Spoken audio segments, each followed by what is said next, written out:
Well, we return closer to home now. Community and religious leaders and organisations have gathered in London today to host a vigil in remembrance of the 1,200 Israelis who lost their lives in the Hamas terrorist attacks of the past week. Now, the attack from Hamas has resulted in the highest number of Jews murdered in a single day since the Holocaust.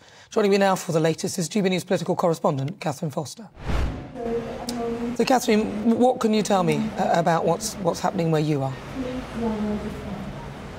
Yeah, so this vigil in Parliament Square began just in the last few minutes. There's going to be candles lit, there will be a moment of silence, there will be speeches. It's a very sombre mood. It's a beautiful day here in Westminster.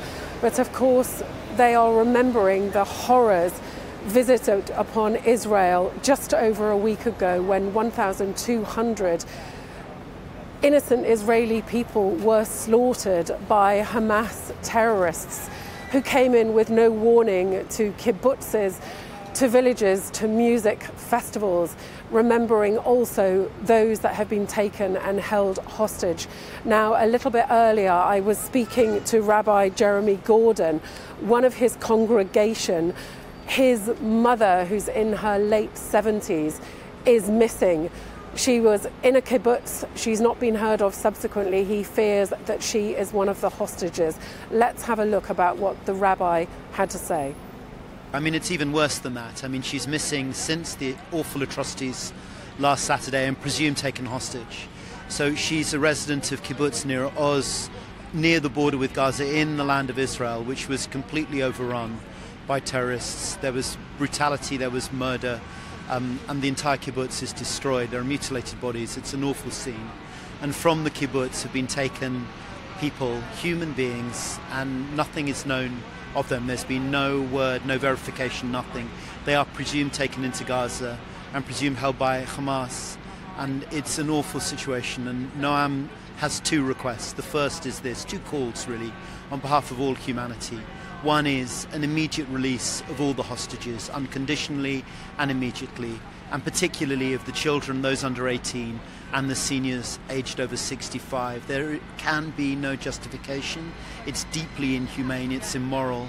It will also save lives. It will save lives both of the hostages and of the people of Gaza. And a fallback, a backup call, as it were, for the community, the international community, as well as these people in Gaza, is to let some humanitarian corridor be opened, to let some organisation, Red Cross, Médecins Sans Frontières, into those places to verify and to assess the most basic human needs of the hostages. Noam's mother, Ada, has medical needs herself, as do many other of the hostages, both the elderly and the young.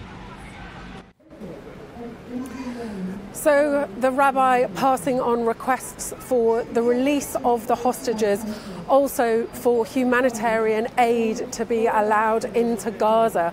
We know to the huge frustration of aid agencies that is not happening yet. There is a huge humanitarian crisis unfolding.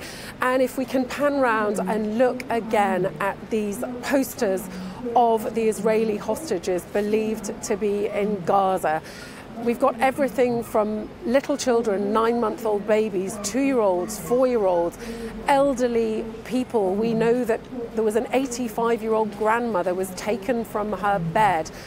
Little children, whole families who have simply disappeared into Gaza. We don't know if they're alive. We don't know what the conditions are. You can only imagine. So incredibly difficult for the Jewish community here. They obviously have family back in Israel. They are at their wits' end. Also, a girl that I was talking to that helped to organise this, she had filmed a couple of girls the other day. It went viral on social media, tearing down these posters of the hostages and saying, what about the Palestinians? She was telling me that her friends that are universities in Israel have been called up. They've got to leave their studies. They have to go to fight. And who knows, too, what will happen to them.